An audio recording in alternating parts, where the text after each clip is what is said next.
In the year 2015, I joined a band in late 2014 called Chattering Men. I was really dying at the time to sing.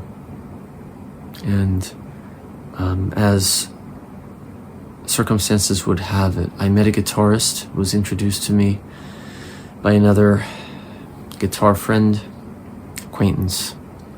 We formed this band, a hard rock band called Chattering Men. And I couldn't play guitar, I couldn't play piano. I had been a drummer in middle school, high school, in bands doing rock covers mostly.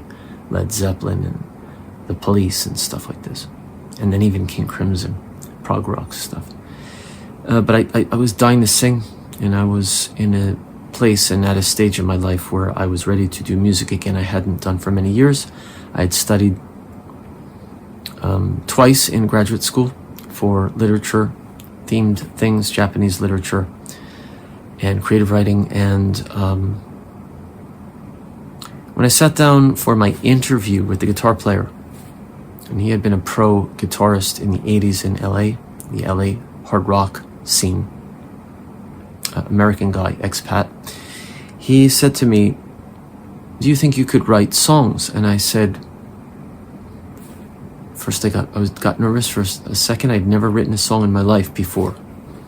And again, I didn't play guitar, didn't play piano, anything. I said, yeah, I think I can do that. It was like a half lie, you know? And I thought to myself, well, figure it out. Yeah, okay. I could write lyrics, I was sure, because I had done creative writing at Brown University. So that part I thought, well, I can probably write lyrics. And melody, well, we'll see. How am I going to do that? I wasn't sure yet, but... So, the band, we really started off in 2015, I think, we had our first shows. Or maybe it was 2014. I'm forgetting. I think we did the band for 2 years and we broke up in 2016. I left, actually, to do my own band. But I started writing songs a cappella because I couldn't play melodic instrument to compose on at that time. And skipping ahead, so I wrote some songs and they were arranged for the band. One of them, called Phantom, is actually up on this page. I re-edited that this year from a DVD that I had, an old DVD.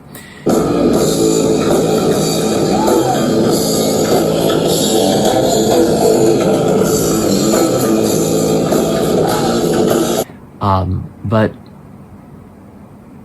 one of the songs I wrote a cappella that we never played as Chattering Men, he never arranged. That's another story that I write about in an essay that's on a blog. I can include the link if anyone wants to read this. But it was called Chaos, and I wrote it in 2015. I wrote it a cappella, so I created lyrics and a melody line for vocals only.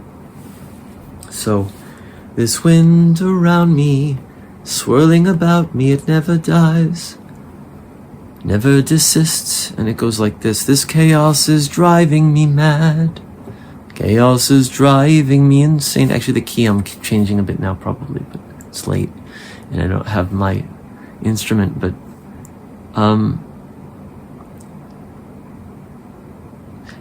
it wasn't until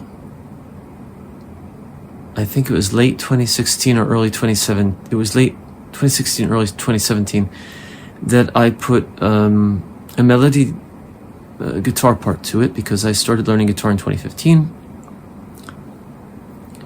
in order to do my own thing and to start my own band,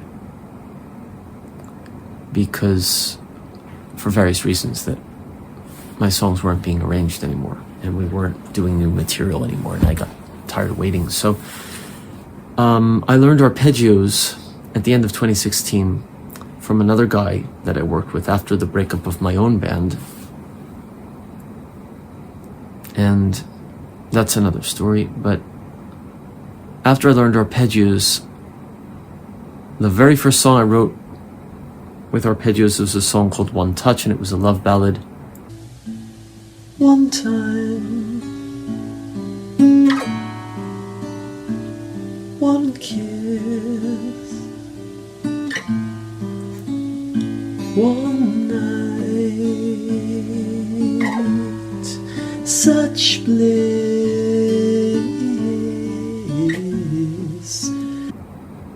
And it's thanks to that song that I ended up with the girlfriend I had had for 4 years, and that's again another story. It's all history in my music.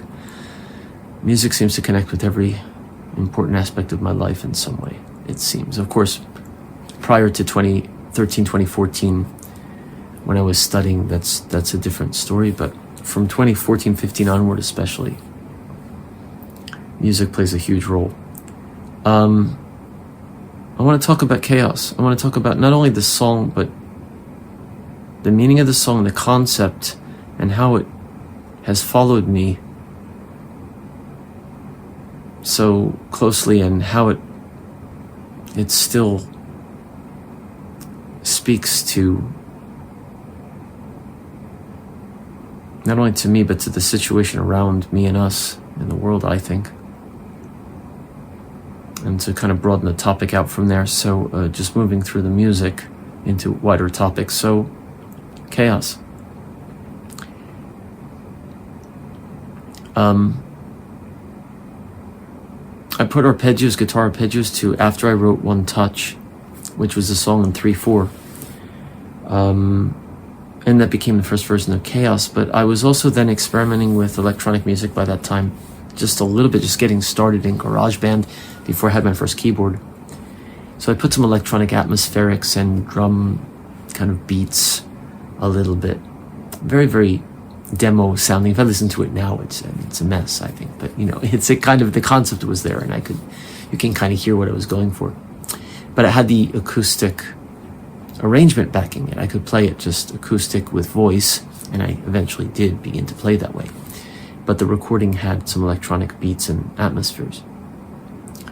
But anyway, that became my solo song, Chaos. It was, we never did it in either of my bands. We didn't do it in Glass Gecko either.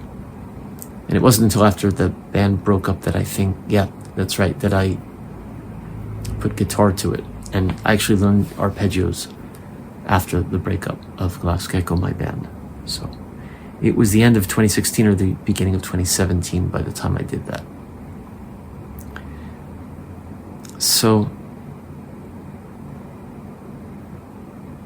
why do I want to talk about this song and the lyric and the concept? I think Chaos is the song probably more than any song, and I've done this for any number of songs that I've written over the years. A-B chorus songs that I've written over the years with vocals and lyrics. Has been rearranged and re-recorded and reimagined and performed in different ways. Probably more than any other song, I think. Maybe. At one point I had like 10 or 12 or 15 or more versions of Black Nail, and I thought at the time that was the song that I had done the most. Black Nail being my first song that I did purely electronica without any guitar in it. That was the very first song I did. It was in GarageBand without a keyboard. I did that, and then I rearranged it with piano and synth bass and stuff, which of course I did for other songs as well. But Chaos, written in 2015 as an a cappella song, written before Black Nail, which was late 2016 after my band broke up. The original a cappella version was written in 2015 for Chaos.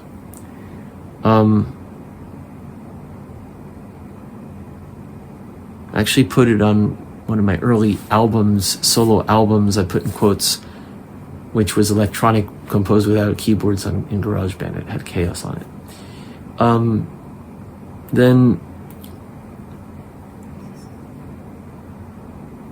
I continued I started playing that song acoustically live once I was away from the band and on my own.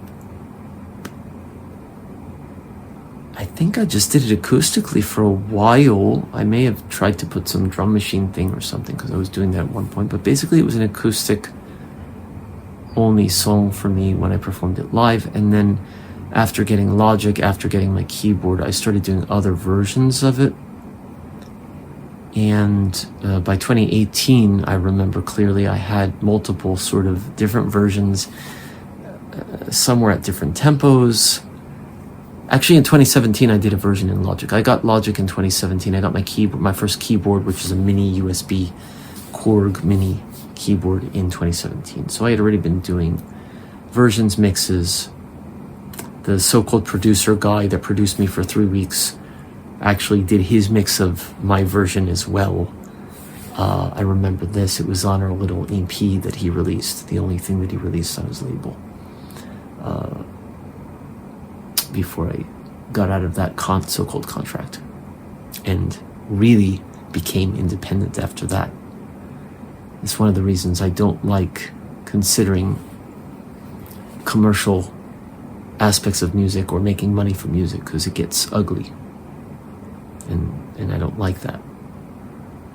Not that I'm a purist, but that music is not for that for me, so I don't want to get involved with that part of it when I'm doing music. The money and the promotion aspect, I don't like it. So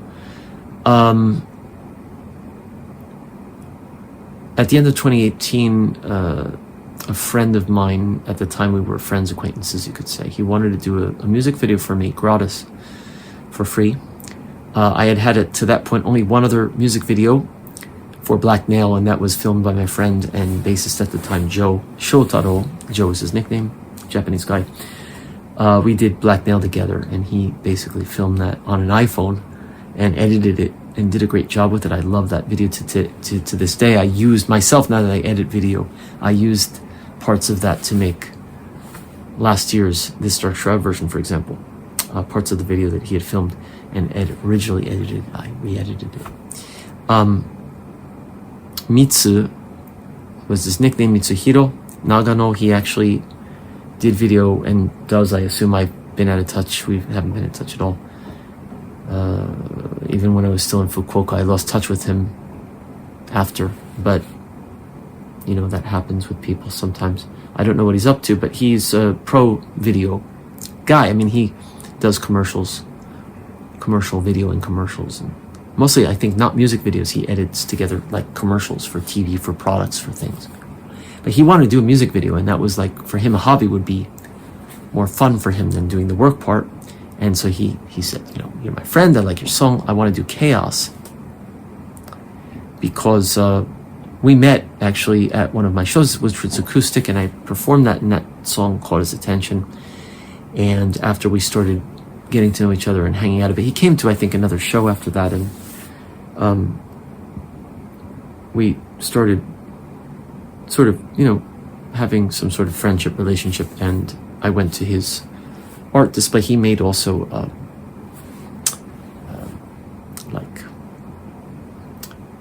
different handmade craft things that he was selling, and he had an exhibit of those and his stuff, and I saw his video work, and we got together to talk about the Chaos video, and he said, send me all the versions you have and I'll choose the one I want to use. I said, yeah, sure, cool.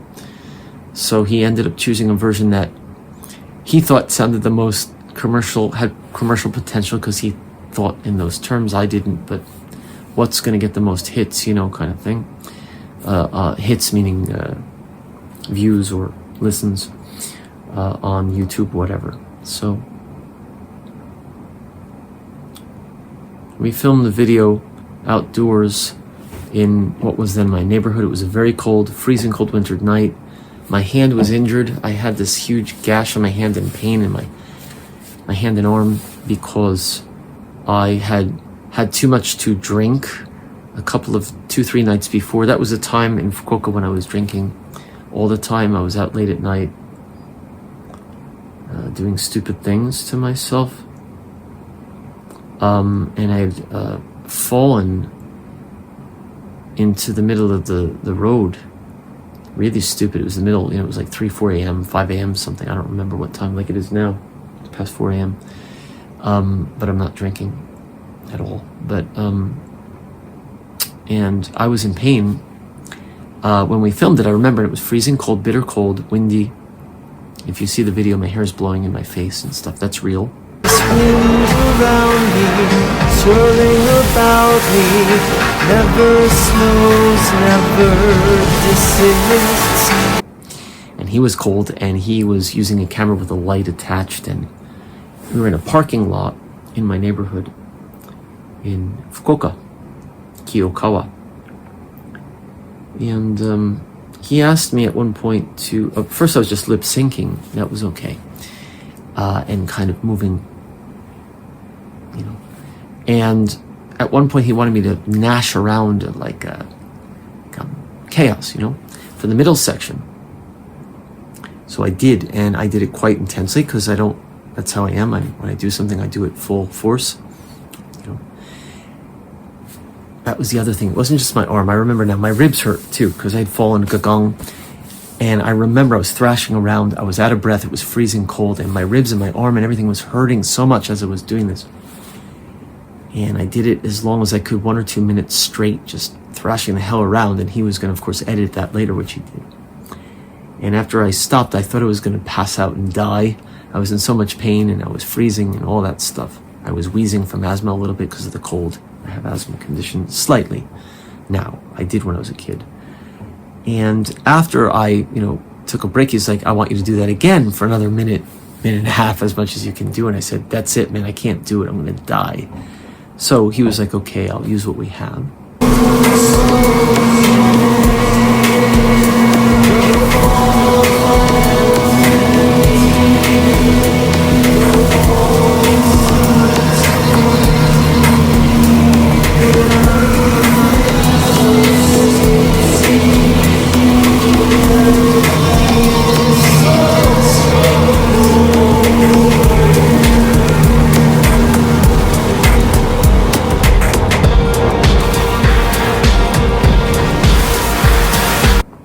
That's the story behind the video.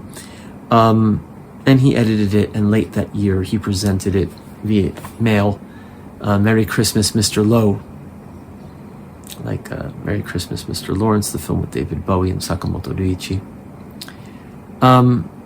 And that was it. And I've since also done like what I did with Joe's video, with the older videos, now that I edit video myself and do my own style, is borrowing the footage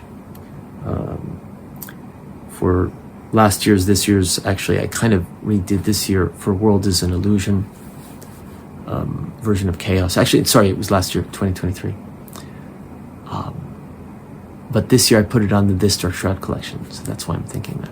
World's an illusion, so the Buddha said. This world we should ignore, for soon we'll all be dead. Don't fall into, don't fall into the void. Your life's worth saving.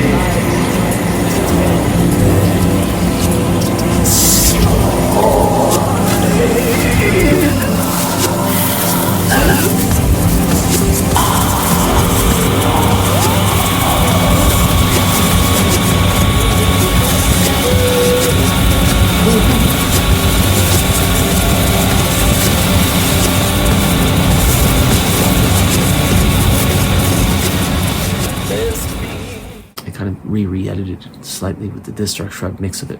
Slightly different from last year's version. It's shorter too, a little bit. So, Chaos, right? Again, last year I did 2 versions. I did on the Red Signals album, and I did on the This Dark Shrouds. The signs were there. And I did the video, I re-edited. I re-edited it because in 2022 I had done another version. Another mix. And those mixes, the vocals, actually no, the vocals are different on last year's version. But the lip sync part, I just didn't bother with that. In the previous version from 2022, I tried to sync it because I used the original vocal line, but I remixed the song. So that was different. But So you see all these versions and the acoustic versions in 2021. In 2020, I re-recorded it. I was still with my girlfriend. She filmed the video for that.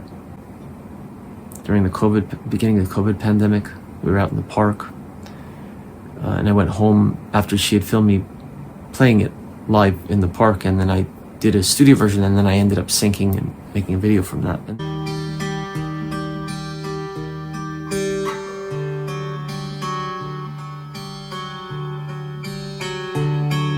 This wind around me, swirling about me, it never dies, ever persists. Oh, this dark inside me, growing inside me, well, it ever grows, it never desists. I cannot hear for the din, I do not know where I've been. I cannot hear for the din, I do not know where I've been. And then, because the wind sound was too loud to use it. And then 2021, I did a version I was working with this guy who goes under the name Goda, or Takeshi Goda, which is the name from a character in a Japanese animation, Doraemon. He likes those things, and he played a kind of not organ. What is this? It's the name of this instrument, right? Harmonica? No, not organ, not harmonica. Why can't I think of the name? Can't think of my English. It's late at night. It's 4:30 a.m. I can't think of it. And I do not know where I've been.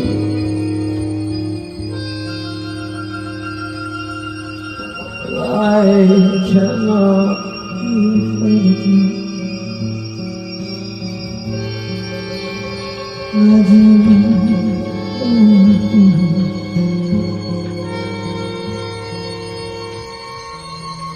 this life that was mine, that I once opened, now belongs to a stranger. These thoughts of once believed that they were simply warning against the danger. Well, this chaos is driving me mad.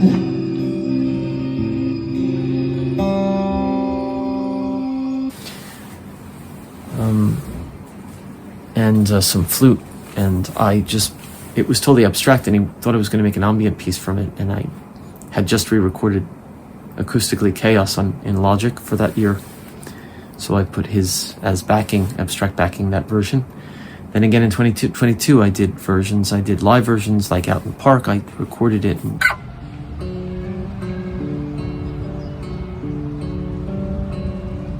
Well, this wind around me, swirling about me, it ever dies,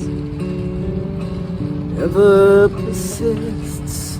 This dark inside me, growing inside me, it ever grows, never desists. I cannot hear for this din, I do not know where I've been. I cannot hear for the din, I do not know where I've been.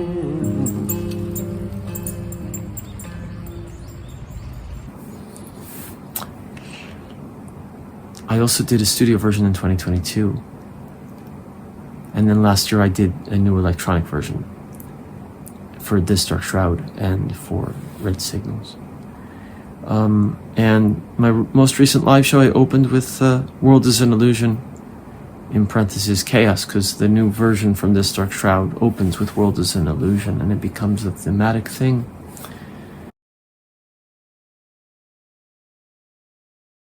So finally, I've brought this up to the present. This is almost 20 minutes. I'll probably edit this, because no one's going to watch this for 20 minutes, are they? Or maybe it doesn't matter. It doesn't matter, does it? You're going to watch or you're not going to watch, right? I'm not very, viewer-friendly, am I? I just do what I do. So, if people are interested, that's cool, and if not... I wanted to mention this, actually, because chaos. Let's talk about this. Not just the song, not just the lyrics, but this is a theme that I want to talk about. Because we're certainly living in total chaotic mess right now. This is where the video begins. If you've watched this far, congratulations. Here it goes. It's not about my song per se. Yeah. I have a video up right now from a few days ago called 2024 A Reality Check. It had several hits, not a lot, but it had 6 or 7 or 8 or something like this. And then suddenly it went down to 0.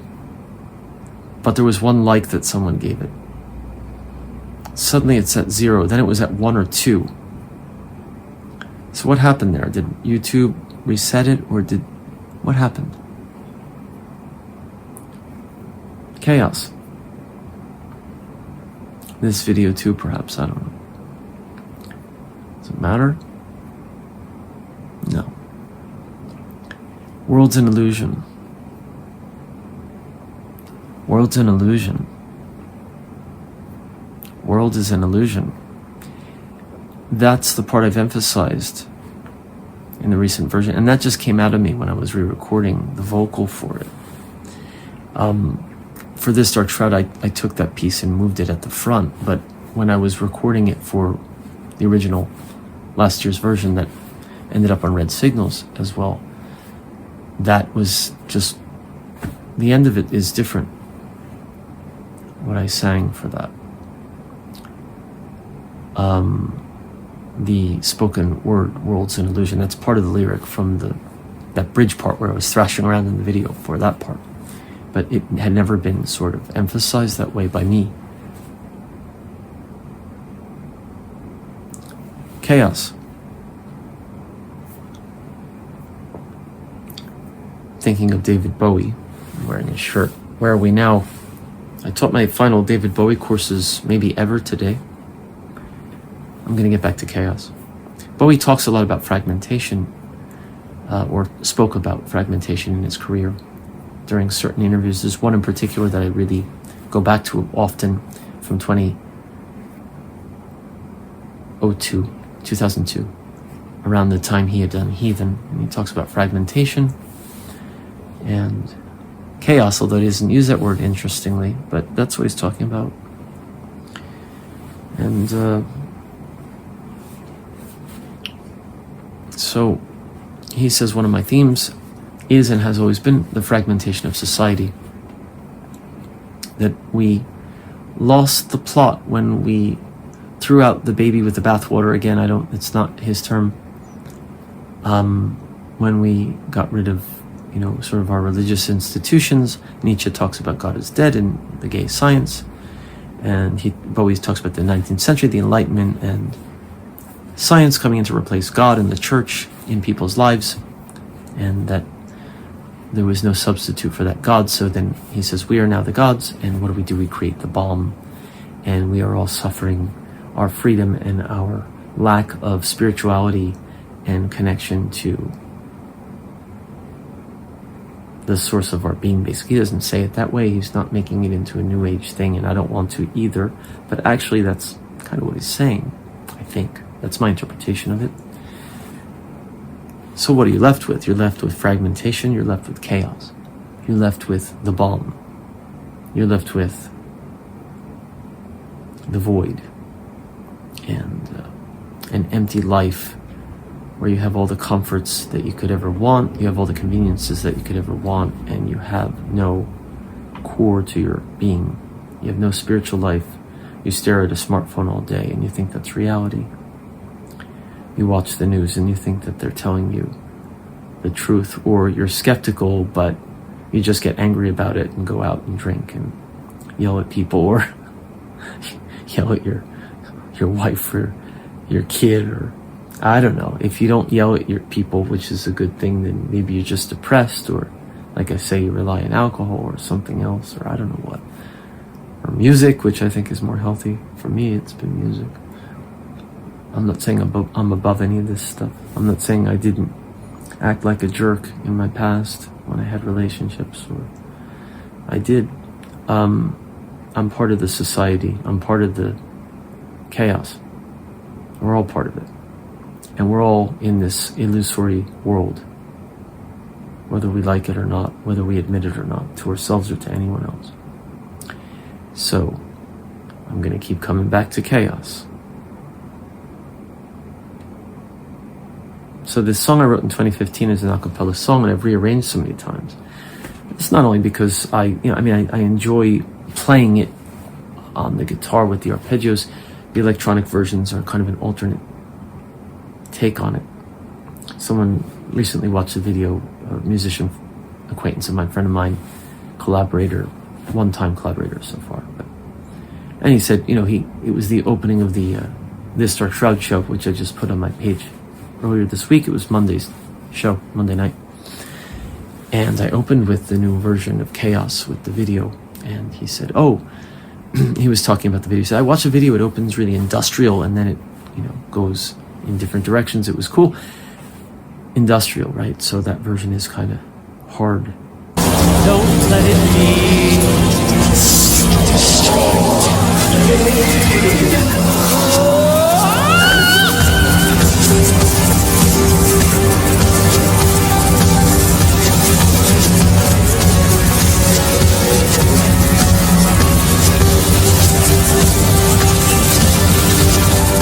Electronica. But it's still the same chaos. Whether it's hard electronica with the video, distorted images flickering on a screen or on the stage, or whether it's me quietly playing the arpeggios and then in the middle kind of banging on the guitar or the string, which is the way I kind of perform it now when I get to that middle section, especially. It's gotten looser, the way that I perform it acoustically as well. It's got more dramatic in a way, but naturally so, because of my guitar style now. But it's the same song, it's the same message, and it, unfortunately in a way, it's more important now, maybe, as a song than ever, because this is chaos. World's an illusion. I've got my keyboard in front of me. It's not turned on, but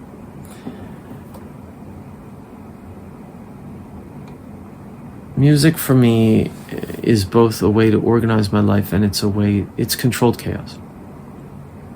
It's controlled chaos. And someone made a comment to me about this too.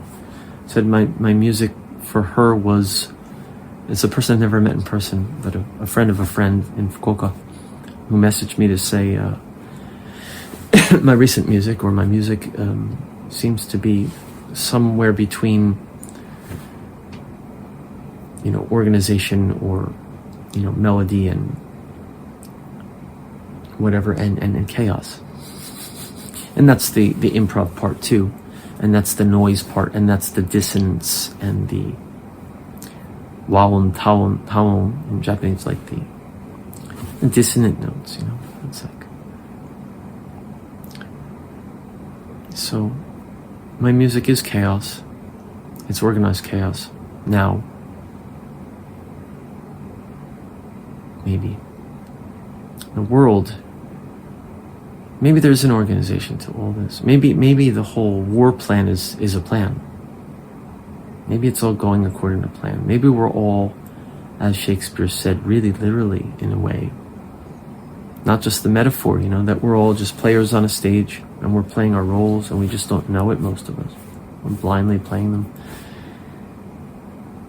I mean, how tenaciously do we cling to our personalities, our likes, dislikes, our titles? But I'm a lawyer, but I'm a doctor, but I'm a teacher, but I'm your father, I'm your mother, I'm older than you, I have more experience, but I'm just a lowly office worker. We tell ourselves these stories about who we are, what we are, and that goes all the way down to our race and our names and everything. So, religion, if we have, or if we're anti-religion, that's also a label that we give ourselves. I can't possibly listen to that Indian guru because that's religion and it's a cult and it's all a lie. Well, I haven't joined any religious organizations, but I've learned lots of things from people who run religious organizations that I would never join and be part of that group because I don't like those things and don't do those things.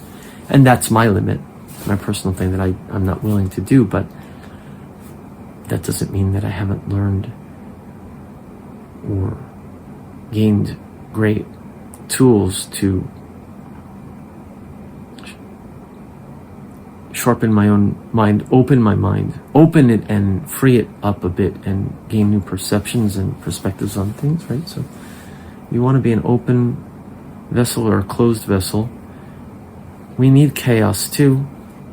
You want to let some of the chaos in. Some of us try to shut all the chaos out and close the door, and then the true chaos begins, because then the chaos is inside of us and then we have to let it out, and then we make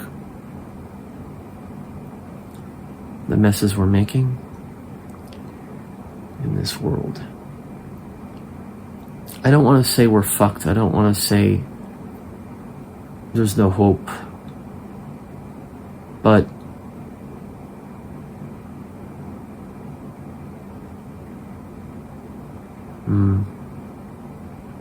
I'm not optimistic either right now. Not at all. Not for myself, not for the world. For myself, I'm okay because I'm doing what I need to do in my life. I'm not a happy person, but I'm not a miserable person either. I don't feel that I wasted my life. So when I die, I'm not going to regret it. There may be some things I'll regret or feel I could have done more of this, or if things had been that way. But that's everybody, right? If, and the things we can't control, we can't. So you can't regret those things. You can only regret not having done something that you could have done. And maybe I'm at that point too, where I just need to make a huge change in my life because I'm not very happy living in Tokyo. Talked about that before on the page. I don't like it here. It allows me, in a way, being amongst, as I wrote this morning, a sea of unrecognizable, unknown faces, because that's exactly what I feel in Tokyo for almost 5 years now, living on my own and spending most of my time alone.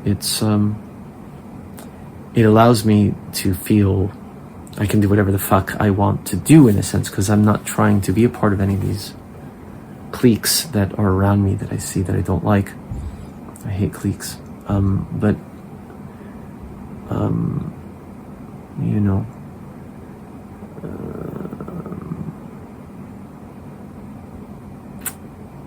it allows me the time and space to do what I need to do in terms of my work, my music, etc. And I don't have a girlfriend now. I live alone. So there's a downside to that for sure. Absolutely. There's a downside to everything. Everything is a sacrifice on one end or the other. You can't eat your cake and have it too. The Unabomber corrected us. Not you can't eat your cake and have it. You can't have it you can't have it and eat it. It's you can't eat it and have it, right? And they said that's proof that he was a psychopath because he's so komakai. He's got that detail that most people miss. That doesn't make you a psychopath. per se. There's an article, if you wear your socks into bed, you're a psychopath. I mean, who comes up with this bullshit, you know? Give me a break. But anyway, I want to get out of Tokyo. I need to get out of Tokyo. Hopefully I can get out before the shit hits the fan. But when it hits the fan, it's going to hit the fan everywhere. So I don't think there's any way to get away from it. So I'm sort of accepting that when it comes, I'll just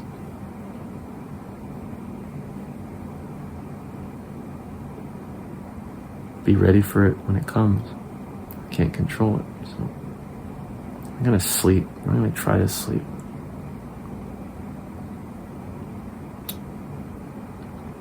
Yeah. So, chaos. This chaos is driving me mad. It's driving me insane. Chaos will turn me into dust. The chaos will, or alternately has, rewired my brain. It certainly has. And all of us. We're all wired to it. If you're watching YouTube, you're wired to it as much as, and I'm wired to it, using our devices. You need to unplug from this shit from time to time so that you can realize who and what you are. It's not this. It's a big little secret for you. You watch to the end of the video, here's the secret I'll give away for free. It's not. The you that exists on SNS, the you that exists in the eyes of others is not you. It's not. We've forgotten this.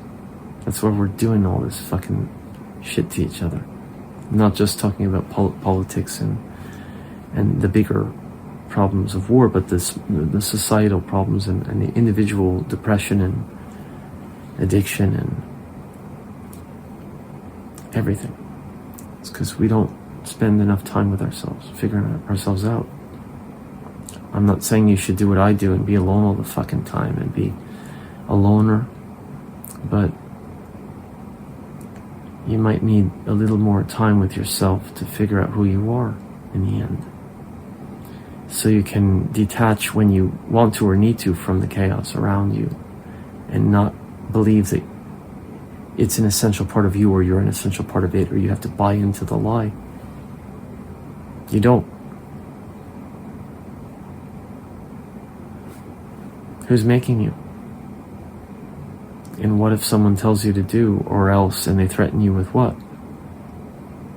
See, I don't care anymore because all the people that told me they wanted to be with me or they loved me or we were a team have left or have done, or no, I don't want to say it that way because that makes it sound, I'm not a victim, but have proven that they weren't in it for the right reasons for me and that it wasn't going to work. And so either they've left or I've left or it hasn't lasted. So you accept that and you move on and then you're not afraid of that anymore. So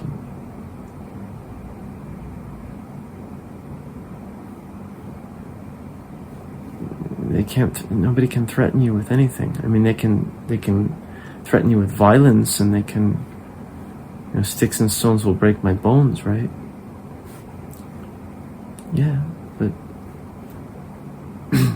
they can't make you do anything just by verbally or, threatening you. So you don't have to buy into the bullshit that anybody gives you. That's the big secret. I'm not saying that's the key to ultimate happiness and joy like, these gurus tell you.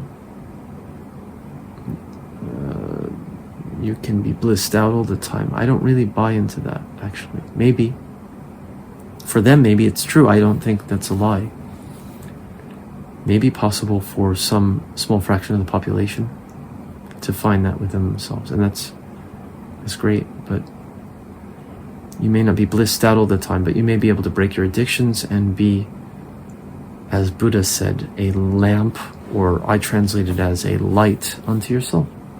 That means you don't need the light of others around you to shine. Are lamps happy? No, they're just lamps. Are lights happy? They're just lights. That doesn't mean you're going to be happy and everything's going to be fine. That's not the meaning of that. Be a light unto yourself. Buddha died of food poisoning that a disciple gave him, and it wasn't intentional. But he said to the disciple, no problem, you offered it to me with the best of intentions. Don't worry about it. And he died. Isn't that beautiful? Wouldn't you like to pass that way? I don't mean get poisoned by food, but when you go, you don't want to be kicking and screaming or regretting or blaming someone. You poisoned me. Now I'm going to put a curse on your family. No. Be a light unto yourself.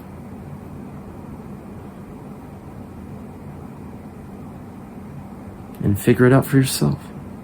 You have to. All of us individually. We may be connected in many ways, but we are individuals. We are different from each other.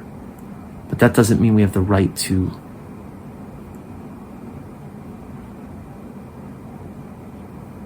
discriminate and kill other people because they're not like us, or we feel that they're infringing on our rights, or we don't like them, or whatever. Or just we want to take over their territory and make it our own and gain more power. And it's ego bullshit. So, I'm finishing this talk. Chaos. It's not all negative. We need chaos. We need light and dark, right? It's not everything is light. It's light because there's darkness, and darkness because there's light. It's philosophical. Goes back to Taoism and yin and yang and Hindu Ida Pingala, and every single culture has that concept, because if you look around, you see it everywhere. And of course, destruction, rebirth, destruction, life, death, life. They feed on each other, and it's an endless loop. So that's how it is. I'm not saying everything has to be perfect and great and everything is light and happy all the time. I'm not a New Age guru at all. Don't misconstrue. But I'm also not, maybe I'm a non-dualist, or I strive for non-duality in my thinking. That's the point of what the Buddhists call shunyata, or emptiness, right? That's the meaning of this. It doesn't mean that you don't have opinions or a life. It means that you can find your balance within that place that is not biased and filled with all the shit you've been taught from the time you're a child. Children don't have that when they're born. They learn it. We all learn it. That's why we stop being creative, most of us. That's why we stop having intuition, or we stop listening to our intuition, and then it goes kind of away. Animals have it. They can smell death. They can smell danger. They can smell fear. They can smell joy and happiness. How come we can't most of the time? Sometimes we can. Women do more than men, but generally. But